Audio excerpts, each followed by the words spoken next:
నీ గొప్ప ఆదరణ నా ప్రాణమునకు నెమ్మది కలుగజేయుచున్నది. కీర్తనల గ్రంథము 94:19.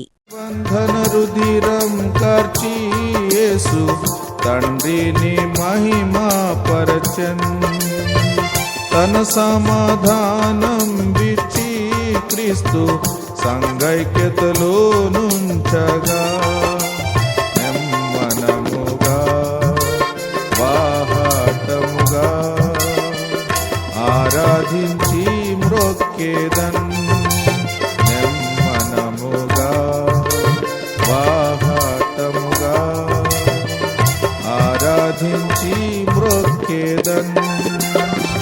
సర్వాధికారియు ప్రభునగు దేవుడు